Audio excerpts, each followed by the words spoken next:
Tensions within the British royal family continue to make headlines, as recent developments suggest that hopes for a peaceful reunion between King Charles and his son Prince Harry are fading.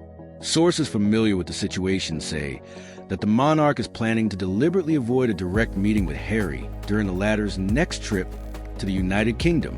This decision underscores the ongoing strain between them, a rift that has become one of the most high-profile family disputes in modern royal history.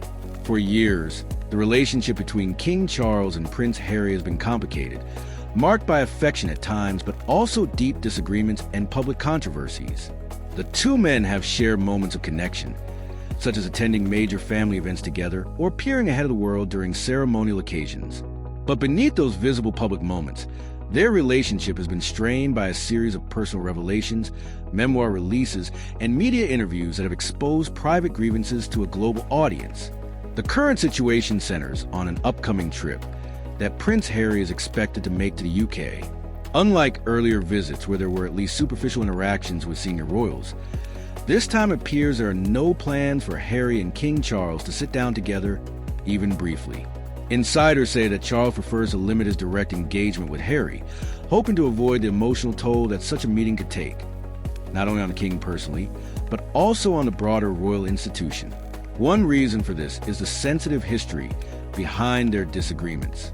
Harry's memoir and various interviews have included candid descriptions of his experiences within the royal family, some of which were deeply critical of senior members, including King Charles and other relatives.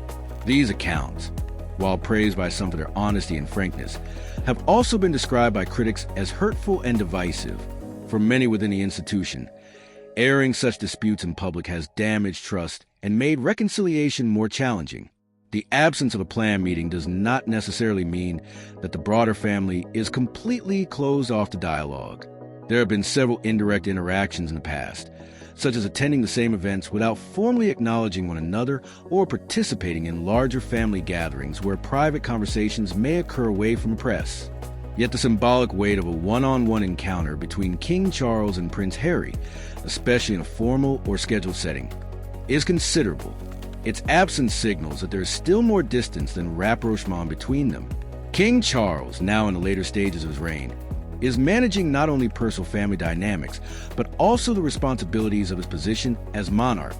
Public perception, national stability, and the continuity of the monarchy all factor into how he chooses to navigate these delicate situations. Royals, by tradition and duty, are expected to embody a certain decorum and unity, even when personal relationships are fractured. The king's advisors are reportedly cautious about how any public meeting with Harry might be perceived, especially given the sensitive topics that have been aired in the media in recent years. Meanwhile, Prince Harry has continued to live much of his life abroad, focusing on personal projects, charitable work, and ventures outside of the traditional royal sphere.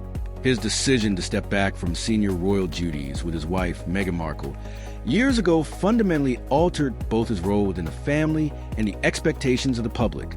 That choice, combined with subsequent public statements and memoir content, has made a traditional reconciliation more complicated.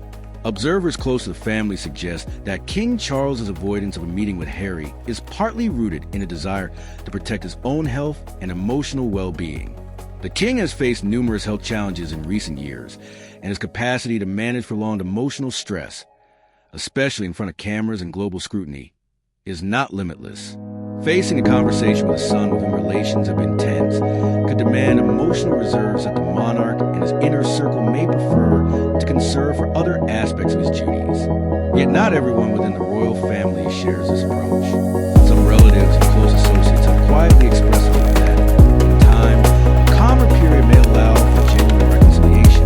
They argue that despite past hurts, family bonds do not simply dissolve, and that there may be opportunities for private conversations that can heal old wounds. These voices emphasize that a lack of scheduled meetings should not be interpreted as a permanent divide, but rather as a temporary pause in a very complicated story.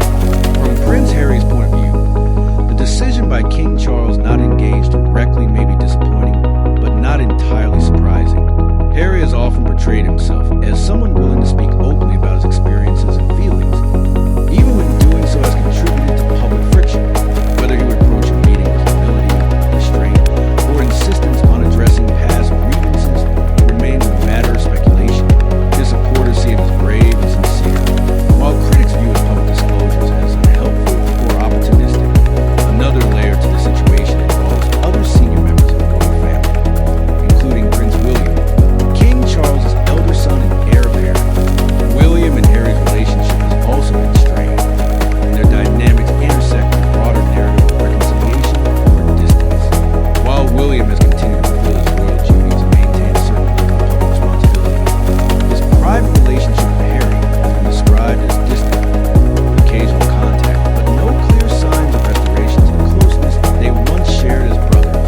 Some see it as a deeply personal family struggle played out on a global stage, while others view it through the lens of duty versus individual freedom. The absence of a planned meeting between King Charles and Prince Harry, therefore, resonates far beyond the palace walls, igniting discussions about forgiveness, tradition, mental health, and the evolving role of monarchy in the modern world. As the world watches how this chapter unfolds, one thing remains clear. The narrative of the British royal family continues to be shaped not only by tradition and ceremony, but also by very human relationships, complicated, layered, and sometimes unresolved. Whether future circumstances will allow for a meaningful reconciliation between King Charles and Prince Harry is uncertain, but for now, the decision to avoid a direct meeting reflects the challenges that remain.